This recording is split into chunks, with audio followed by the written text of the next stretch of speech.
Karena Nabi Musa alaihissalam suatu kali kena melihat ke atas langit. Ketika menghadap ke atas langit, dia berbicara kepada Allah Subhanahu Wa Taala.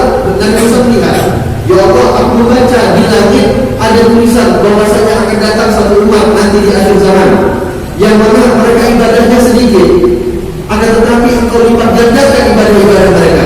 Jadikan mereka sebagai umatku ya Allah. Kata Allah Subhanahu Wa Taala, wahai Musa, itu aku berikan kepada umatnya Muhammad. Lalu Nabi Musa lihat lagi, ya Allah, aku melihat ada satu umat nanti di akhir zaman yang mana mereka ibadah satu ibadah akan tetapi engkau ganjar minimal 10 kali lipat. Itu minimal 10 kali lipat. Lebihnya bersama Allah Subhanahu Wa Taala ganjar berapa? Nabi Musa minta, ya Allah, kalau bisa jadikanlah itu sebagai umatku ya Allah. Tidak ya Musa, itu umat Nabi Muhammad. Lalu minta lagi, ya Allah, aku melihat di langit itu ada tulisan akan datang umat di akhir zaman yang mana mereka ibadahnya tidak banyak, umurnya tidak panjang. Akan tetapi nanti engkau muliakan mereka, tidak ada satu orang pun yang bisa masuk ke dalam surga kecuali umat tersebut sudah masuk ke dalam surga semuanya. Jadikan mereka sebagai umatku ya Allah. Kata Nabi Allah Subhanahu Wa Taala kepada Nabi Musa, tidak ya Musa, itu untuk umat Nabi Muhammad. Akhirnya banyak permintaan Nabi Musa ketika membaca kemuliaan-kemuliaan yang Allah berikan kepada umat Nabi Muhammad, putus asa Nabi Musa. Nabi Musa akhirnya putus asa, ini semuanya untuk Nabi Muhammad, semuanya untuk Nabi Muhammad. Akhirnya kata Nabi Musa, ya Allah, kalau begitu jadikan aku sebagai umat Nabi Muhammad. Jadikan aku sebagai Allah wajahkan dengan umat Nabi Muhammad. Ya Allah, jadikan aku sebagai umat Nabi Muhammad. Kata Allah Subhanahu Wa Taala, ya Musa, aku telah ciptakan engkau sebagai nabi, aku telah utus engkau sebagai rasul, maka cukuplah kemuliaan yang engkau berikan sebagai rasul dan nabi. Mereka umat Nabi Muhammad yang akan mendapatkan kemuliaan sebagai umatnya kekasih Nabi Muhammad SAW. Sehingga ini umat kita membuat cemburu para nabi. Oleh sebab itu kita bersyukur kepada Allah Subhanahu Wa Taala. Bahkan di dalam kitab dikatakan salah satu yang harus wajib untuk kita syukuri setiap kali kita bangun pagi adalah kita harus bersyukur bahwasanya kita dijadikan sebagai umat Nabi Muhammad SAW. Umur tidak panjang. Kalau dibandingkan umat-umat terdahulu, kita dengar Nabi Adam hidupnya 1000 tahun, Nabi Nuh hidupnya 900 tahun, 950 tahun, Nabi Hud hidupnya 900 tahun, Nabi Muhammad tahun itu umurnya panjang. Bahkan dikatakan dulu di zaman ada seorang Bani Israel, seorang wanita Bani Israel, seorang perempuan. Ini wanita Bani Israel itu dikatakan hidupnya setiap hari menyembah kepada Allah Subhanahu Wa Taala. Umurnya 500 tahun habis untuk menyembah kepada Allah Subhanahu Wa Taala, tidak dia gunakan untuk yang lain. Sampai dikatakan ada satu orang pendeta daripada Bani Israel datang kepada seorang wanita itu, kau rajinkan setiap hari ibadah terus. Setiap hari kau habiskan waktumu untuk ibadah terus. Kata wanita ini, umurku cuma 500 tahun, gak panjang. Umurku tidak panjang dikasih oleh Allah, cuma 500 tahun. Aku tak tahu besok masih hidup atau tidak. Ya aku habiskan untuk ibadah. Kata pendeta tadi, kita ini umurnya panjang semua. Nanti akan datang satu zaman umur umat tersebut cuma 50, 60, 70 tahun. Sedikit yang lewat daripada itu. Itu umat umurnya umat Nabi Muhammad SAW. Sebagaimana yang Nabi Muhammad pernah katakan, amal banyak umat makanya sedikit wasatain walaupun masalah. Umur umatku cuma antara 60 dan 70. Sedikit yang lewat daripada itu. Kata ibu tersebut, kan kok ada orang cuma dikasih umurnya 60 tahun, 70 tahun. Ya iya, itu nanti akan datang umat akhir zaman yang mereka umurnya 60, 70 tahun. Kata wanita tersebut, kalau aku hidup cuma dikasih umur 60, 70 tahun, aku tak akan buat apa-apa, umurnya cuma sujud dan bangun-bangun udah sampai nanti sujud. Saking pendeknya umur itu 60 tahun, 70 tahun, udah aku harus sujud satu kali bersama bangun sampai mati aku sujud saja sama Allah Subhanahu Wa Taala. Akan tetapi kita umur kita sedikit, umur kita tidak panjang. Namun Allah Subhanahu Wa Taala berikan kepada kita kemuliaan dilipat gandakan oleh Allah Subhanahu Wa Taala. Bahkan salah satu hikmah ketika Nabi Muhammad SAW diperintahkan oleh Allah untuk sholat 50 waktu. Untuk sholat 50 waktu, Allah perintah daripada Allah ketika Isra Mi'raj 50 waktu. Ini juga kita harus bersyukur dengan berterima kasih kepada Nabi Musa AS. Kalau bukan karena Nabi Musa AS selesai, setiap hari harus 50 waktu setiap hari sholat. 5 waktu saja banyak belumnya, apalagi 50 waktu. Akhirnya karena negosiasi antara Nabi Musa dan Nabi Muhammad, singkat cerita sampailah kita sekarang diwajibkan oleh Allah cuma 5 waktu. Tapi lihat hikmah dari 50 sampai 5, Allah Subhanahu wa taala memberikan dan janjikan kepada kita walaupun 5 waktu namun pahalanya disamakan oleh Allah Subhanahu wa taala seperti kita sholat sebanyak 50 waktu. Karena Allah telah menjanjikan satu ibadah akan diganjarkan 10 kali 2 asyaratul amsalihah, akan dilipat gandakan 10 kali lipat oleh Allah Subhanahu wa taala. Oleh sebab itu, udah sedikit umur kita, tidak banyak ibadah kita, banyak lalainya, maka jangan pernah kita sia-siakan 4 waktu yang betul-betul dijaga oleh para ulama, dijaga oleh orang-orang saleh, yang mana mereka tidak akan menyia-nyiakan 4 waktu ini seumur hidup mereka. Mereka jaga hanya untuk ibadah kepada Allah Subhanahu wa taala. Yang pertama adalah sebelum sholat subuh. Sebelum sholat subuh, jadikan diri kita menjaga waktu sebelum sholat subuh. Gak bisa bangun tahajud lama-lama, paling tidak biasakan diri kita 5 menit, 10 menit sebelum sholat subuh sudah lama. Supaya apa? Paling tidak dapat 2 rakaat. 2 rakaat dapat sebelum sholat subuh itu sudah luar biasa pemberian yang Allah berikan kepada kita. Para ulama sholihin di zaman dahulu, salah satunya di antara mereka ada guru kita adalah Ibn Alwi bin Abdullah bin Abdi. Itu dikatakan beliau setiap malam saking menjaga waktu tahajud, itu anak-anaknya masih kecil-kecil sedikit dibangunkan ketika itu waktu subuh misalnya jam 5, waktu subuh jam 5 itu dibangunkan anaknya jam 2 malam. Jam 2 malam sudah dibangunkan, bangun nak, ayo cepat kita pergi ke masjid, kita bukan siangan. Jam 2 malam menganggap udah kesiangan untuk tahajud, padahal jam 2 malam masih ada 3 jam lagi sebelum masuk waktu subuh. Dan mereka menganggap sudah kesiangan karena sudah terlambat untuk bertahajud kepada Allah Subhanahu wa taala. Mereka jaga bisa-bisa waktu yang mulia, waktu di mana Allah Subhanahu wa taala turun rahmat Allah di sepertiga malam terakhir. Jadi sekarang ada golongan-golongan agak sengklek semuanya kalau yang urusan sama Allah betul-betul Allah itu gak bisa lagi takwil. Allah punya kaki, Allah punya tangan, Allah duduk di atas arus. Ya Allah, dibuat Allah punya kata kaca. Ada lagi hadis Nabi SAW pernah mengatakan bahwasanya Allah Subhanahu wa taala setiap malam di sepertiga malam turun ke langit bumi, ke atasnya paling ujung lapisan bumi. Allah Subhanahu wa taala setiap sepertiga malam turun. Ini orang-orang yang anti takwil, orang-orang yang enggak mau terima takwil, mereka menganggap Allah bisa turun. Jadi kalau di Banda Aceh jam berapa? Jam 5. Berarti anggaplah sepertiga malamnya dari jam 2 sampai jam 5. Berarti di Banda Aceh Allah turunnya jam 2 sampai jam 5. Nanti kalau di Medan lebih cepat berarti Allah. Jadi Allah keliling tadi. Allah dia keliling. Inilah bagi orang-orang yang tidak paham bagaimana menjelaskan, menafsirkan ayat suci Al-Quran, tidak paham bagaimana menafsirkan hadis-hadis Nabi Muhammad SAW. Bukan Allah yang turun. Untuk apa Allah capek-capek turun? Allah tidak sama seperti manusia, harus naik turun tangga. Tidak. Akan tetapi rahmat Allah yang diturunkan di setiap sepertiga malam terakhir untuk kita semua orang-orang yang bangun, orang-orang yang beribadah kepada Allah Subhanahu wa taala. Oleh sebab itu waktu-waktu itu waktu mahal, waktu-waktu yang sangat dijaga, karena hanya orang-orang yang mengerti kemahalan waktu tersebut yang tidak akan menyia-nyiakan waktu itu. Lalu yang kedua adalah waktu di antara setelah sholat subuh sampai terbitnya isyraq matahari. Ini juga waktu mahal. Sampai Nabi SAW menjadikan satu amalan yang kalau kita jaga, mungkin di antara kita sekarang kesulitan. Kalau mau pergi haji, ada di antara kita yang belum pernah pergi haji. Sempat dikasih rezeki oleh Allah pergi haji. Belum lagi kalau di Aceh ini kan haji daftarnya paling lama. Dari seluruh Indonesia paling lama itu daftarnya di Aceh. Bisa dengan soalnya lagi 26 tahun nantinya. Ya Allah, kita daftar 26 tahun, ibu kaya. Kapan? Ibu kaya udah mungkin 30 tahun, 40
sukses, tapi dianggap oleh Allah Subhanahu Wa Taala tidur terlalu lemah.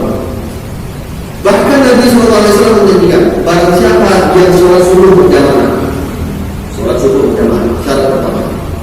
Yang kedua, setelah sholat subuh dia tidak beraktivitas apapun kecuali berzikir. Duduk di masjid, sholat subuh berjamaah. Setelah sholat subuh tidak langsung bangun, dia duduk, dia berzikir. Atau dia menuntut ilmu, atau dia membaca Al-Quran. 3 hal. Dia berzikir, dia menuntut ilmu, atau dia membaca Al-Quran. Sampai datangnya waktu isyraq. Setelah datangnya waktu isyraq, syarat yang ketiga dia sholat 2 rakaat. Yang pertama sholat subuh berjamaah, berzikir sampai masuknya waktu isyraq. Lalu yang ketiga sholat sunnah 2 rakaat ketika masuknya waktu isyraq. Apa ganjaran yang diberikan oleh Allah Subhanahu Wa Taala yang dijanjikan oleh Nabi Muhammad SAW? Kata Rasulullah SAW, barang siapa yang mengerjakan 3 ini, kata Rasulullah SAW, Allah akan memberikan ganjaran pahala kepadanya haji dan umrah taman. Pahala haji umrah sempurna. 3 kali disebutkan. Sempurna.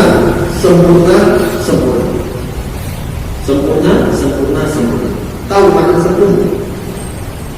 Artinya tidak sedikit pun dikurangi oleh Allah Subhanahu Wa Taala pahala haji dan umrah kita, seakan-akan kita beribadah haji secara hakikat yang benar-benar haji, namun tidak ada maksiat sedikit pun yang kita lakukan ketika melakukan ibadah haji. Ini sulit, Pak.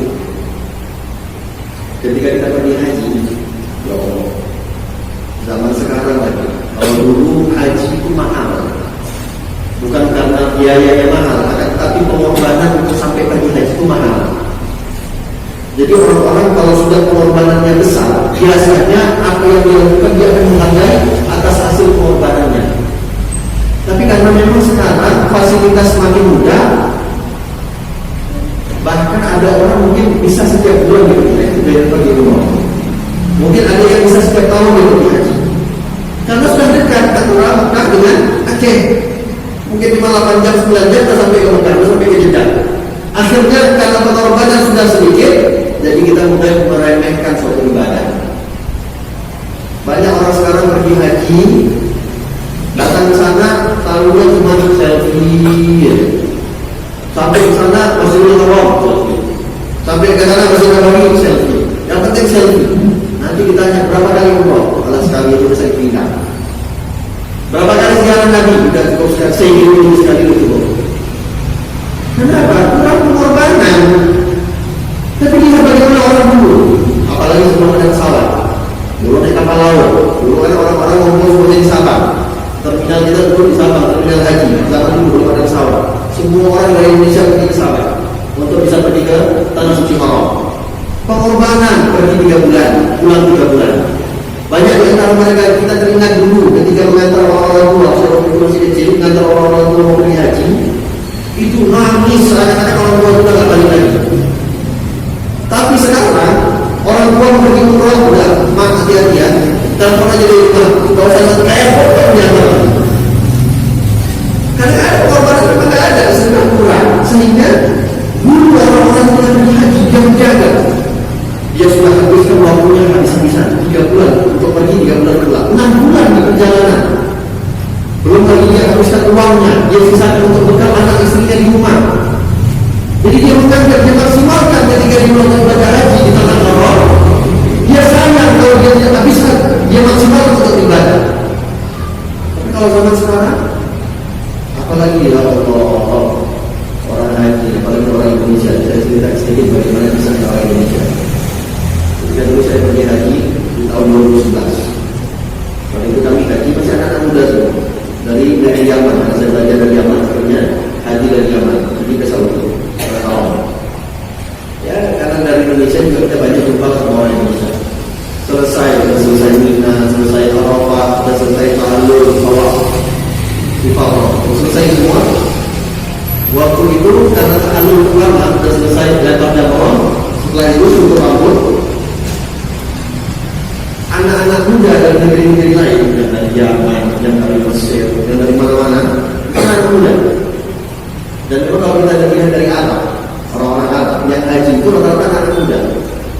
Indonesia atau orang Asia Tenggara ya kalau haji itu begitu malu.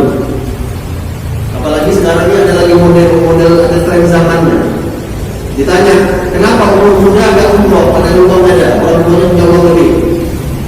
Ini berapa kali saya dapati ketika saya tanya sama orang, kenapa orang umroh ada uang, kenapa agak diumrohkan, kenapa agak dihajikan? Ini anak muda bilang, saya takut kalau saya pergi haji sekarang nanti pulang nggak bisa bandel lagi, nggak bisa main-main lagi. Ya Allah, jadi hidupnya untuk bandel terus. Seakan-akan dia sudah menjamin nanti kemudian 50 tahun, 60 tahun bakal masih bisa hidup. Akhirnya saya lihat ketika itu, tapi masih muda-muda. Orang-orang Indonesia ya biasa lah, rata-rata tua. Saking anak-anak muda itu di Indonesia yang pergi haji dapat penghargaan setiap tahun. Kalau ada anak muda yang paling muda, itu pasti dapat penghargaan kalau datang di Indonesia. Sehingga selesai tawaf dan selesai jalan tawaf, harus tahalul. Yang pertama yang dikerjakan bukan mikir tahun Allah, selesai tahalul nikah. Yang paling pertama ini jamaah Malaysia dan Indonesia biasanya siangkan. Yang pertama dikerjakan itu ambil spidol. Ambil spidol. Kalau di tas namanya belum ada hajinya masuk habis tahalul haji. Itu yang pertama kali dibuat setelah selesai tahalul awal. Supaya namanya ada hajinya dulu yang penting. Dan itu kalau pulang nanti kalau dipanggil Pak Haji merajut. Kalau nggak dipanggil Pak Haji tersibuk. Lihatlah bagaimana Imam Syafi'i, lihat bagaimana Imam Hambali, lihat bagaimana Imam Maliki. Pernah nggak kita dengar nama Imam Syafi'i Haji Muhammad Idris? Atau Imam Maliki Haji Malik bin Anas? Atau Haji Nu'man Imam Abu Hanifah? Atau Haji Ahmad bin Muhammad Hambali? Atau mereka tak pernah haji? Atau Haji Yahya bin Syaraf Nawawi? Pernah kita dengar mereka pakai hajinya? Cuma Indonesia yang sibuk dengan gelar haji. Yang lucunya sakit hati kalau pakai haji, ya berarti hajinya untuk apa? Untuk panggilan. Hanya untuk panggilan, untuk kerja haji. Sayangkan lah, mahal berjuta, cuma hanya untuk nambah gelar hanya saja. Walhasil, karena pengorbanan kita sulit untuk bisa beli haji, uang mahal. Belum lagi sekarang kalau mampu sekalipun kita harus ngantri. Belum lagi kalau kita tidak mampu, uang tidak punya. Tapi Allah Subhanahu Wa Taala sudah janjikan untuk kita. Nabi Muhammad sudah kasih janjian untuk kita. Barang siapa yang menjaga hal tiga tadi, dia menjaga sholat subuh berjamaah, berzikir atau membaca Al-Quran atau menuntut ilmu, dan dia sholat 2 rakaat isyraq, seakan-akan dia melakukan ibadah haji taman, haji dan umrah tamin. Seakan-akan ketika dia haji tidak ada berbuat dosa sedikit pun ketika dia haji. Itulah ganjaran yang Allah berikan bagi orang yang menjaga kita. Maka kurang nikmat apa kita dijadikan sebagai umat Nabi Muhammad Sallallahu Alaihi Wasallam. Para ulama terdahulu, anak-anak mereka umur 5 tahun, 6 tahun yang belum ngerti sholat, belum balik, tapi sudah dididik untuk dibangunkan sebelum sholat subuh, dan mereka tidak boleh tidur sampai sholat subuh atau sampai masuknya waktu isyraq.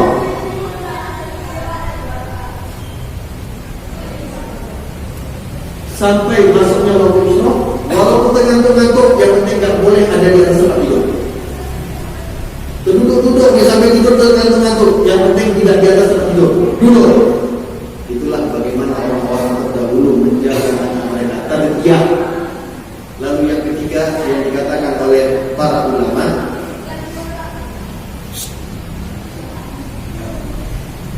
untuk kita menjaga waktu yang ketiga adalah waktu yang sekarang kita berada di sini, yaitu antara maghrib dan isya. Antara maghrib dan isya itu dikatakan